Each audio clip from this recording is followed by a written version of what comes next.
First of all, Gary, just talk us through how you're feeling after the weekend ahead of the Cup tomorrow. Yeah, I think you try to compartmentalise games. I think that you look at the start to the season we spoke about. It's not quite what we hoped it would be, but it's only 3 games in. It's it's a long season of 46 games, which we know. The championship is a little bit of a marathon rather than a sprint. So I think we have to keep our heads also, and those games are all very, very tight in different ways. I think the cup actually sometimes becomes quite a nice distraction in some ways because it's an isolated game. You have the ability to do something a little bit different. You have the ability to maybe make some changes without feeling like it's going to affect those league performances. In the first game, we obviously kept a little bit of continuity, and we'll look at this game and we'll look at the opposition and we'll see what we think is the right thing to do for this one. But yeah, it's an exciting game against a very, very good team that, of course, have established themselves as a incredibly competitive Premier League side. Does that mean tomorrow you could approach the game with a little bit more freedom and be more expressive, or are you still going to try and instill the discipline you want to see in the Championship week in, week out? I think a little bit of both. I think that, I don't think you can just go out there, and I think playing with freedom makes it sound like you can just let the players go and do what they want. I think you still have to have a little bit of structure, and you still have to try and move the ball with quality in good positions around the opposition structure. So, but of course, we saw that against Birmingham, that when a team press you very well and very energetically with speed, that it makes it even more of a challenge to do that. I thought we did it quite well at times, could have done it better at other times. We know against the Brighton team with increased athleticism that the Premier League players have got, again, it'll be another challenge to that. So, but yeah, I think the players that will play, we might approach it slightly differently. I think the first game was about continuity. I think this game now is about probably giving some players an opportunity to show what they can do as well. So I think we'll probably make slightly more changes, even though it's a higher level of opponent. Obviously, this is the second cup fixture you've had. You beat Colchester in the last round. The international break's coming up, but coming back, you'll have a lot of Saturday, Tuesday, Wednesday games midweek. Is the scheduling something you're having to factor in, and does it bother you the amount of games you're going to have? No, I think you just have to manage that a little bit as they go on. I think the international break is one thing, but we have a very important game here Saturday as well. And because I think it was a Tuesday night, you might approach it slightly differently to a Wednesday night fixture. I think Wednesday night, Saturday is always the one that feels like you've got less chance to recover. And of course, what we don't want is, without trying to pick, we want to make sure we've got the relevant energy Saturday, because we know that's a hugely important game for us at home. So yeah, I think we'll make some changes anyway. We'll give some players an opportunity, but still be a very, very good team to go out there and play against a very good opponent. What do you make of the Brighton approach to how they play? Obviously against Everton at the weekend, they had lots of chances but didn't score any goals. Do you think they could be a potential team that could go quite far?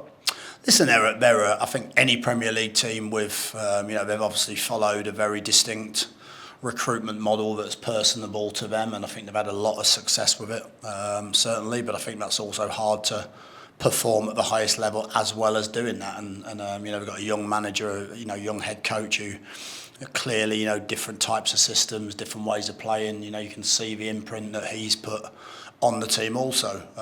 So yeah, we know that even if they make 11 changes, those 11 changes are probably going to be 11 incredibly good footballers, and they want to play a possession-based style as well to control the game, and so therefore that brings different challenges. But ultimately, look, you're playing against a Premier League side in a cup, a one-off game. You're at home. We know what that means. We know how we have to try and approach that, and yeah, it's an exciting challenge. What do you make? Obviously, you've managed a few teams in the Cup now. What do you make of the League Cup? Is it something that you look forward to? Is it something that can hinder a club's league success? I think it's a challenge sometimes. I think so early in the season to get through, so almost having a midweek, more or less a midweek game virtually every week. Of course, there's a week between it. Creates challenges, I think, for some smaller squads, or if you've got a number of injuries, it creates some challenges. But I think everyone views different cup competitions, but they are one-off chances to play against a team in a different division to you. You know, just like I'm sure Colchester came to our place with an opportunity and a chance to turn over a higher league opponent. We have to see it as an opportunity to play a Premier League side and match ourselves against that. And I would imagine the players would be excited to do that. Certainly some of the younger players that haven't had the opportunity previously. Yeah, they're great tests. I think they're brilliant. I think at this level or this stage of a competition, I don't think any team necessarily thinks about where can they go in it. I think you try and get through the next round, and I suppose if you're a Premier League team, the closer you get, and someone like a Brighton, of course, you know, there is a genuine opportunity to progress and end up, you know, potentially challenging for a trophy that maybe the league title's a harder one to challenge for. So I'm sure that, you know, most Premier League teams will take it just as seriously as we will. And finally, for me, obviously, seeing that there's few opportunities for the backroom staff being advertised, how much of an input will you have having those decisions and recruitment process? Yeah, again, I mean, look, at this stage of a season, of course, you don't really want to be having to try and bring in key positions necessarily. I think that the role's very different now, isn't it, as a head coach? I mean, you know, once upon a time, a manager would have autonomy and choose all of those things. As a head coach now, there's a structure around you that means you can concentrate on a lot more things. And I think that's just the way the game works modern day. Of course, I'll have an opinion on those things, but ultimately there'll be club appointments that you know that most clubs would act in that way. Does tomorrow night perhaps come too soon for Luke Harris or even Nick Prelitz, or might they be on the bench? I think they'll be involved. I think they'll both be involved. Again, sometimes it's easier to bring someone into a game as it's going on than it is to maybe start them, and because of course if you start.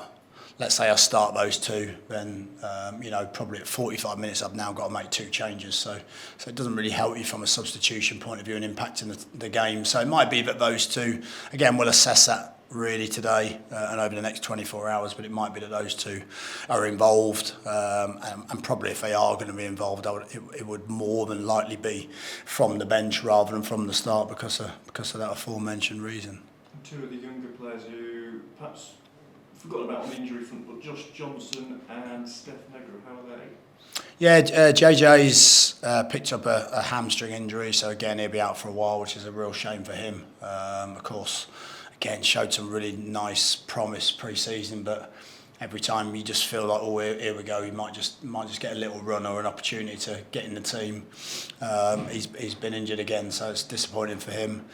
Steph, a very, very complicated sort of reaction to his injury end of last season, and you know we've sort of slowly but surely the guys are trying to build him up to a position, but we certainly don't want to rush him. So I think he's still probably a couple of weeks away. So again, he'll be one that, you know, we'll have to try and assess with the window shut in a week's time what we do in the best interests of both him and the club as well. So it's not easy when someone hasn't been training and hasn't been playing.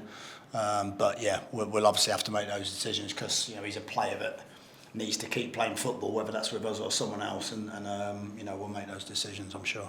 Transfer activity at the back end of last week with Ben Davies coming in. You make no secret that the centre mid is also a key area to strengthen. Is that the number one objective now? Is that the next one off the line?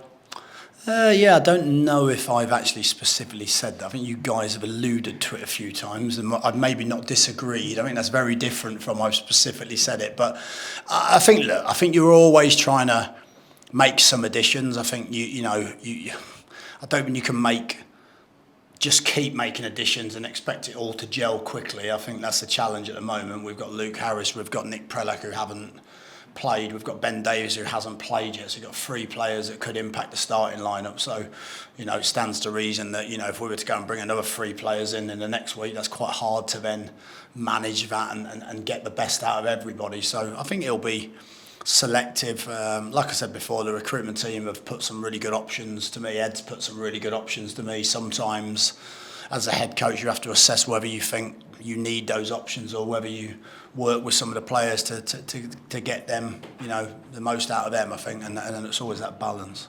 Do you have a close on ins and outs as we sort of approach that deadline? Again, I think there's a number of players that probably need to go and play, but you know, I don't really deal with the sort of outs. But again, I know we've had opportunities that some players have turned down, or maybe some not as many opportunities for other players. I think the window's quite unpredictable. You get to the end, and I suppose those players are sat there hoping something really good comes their way.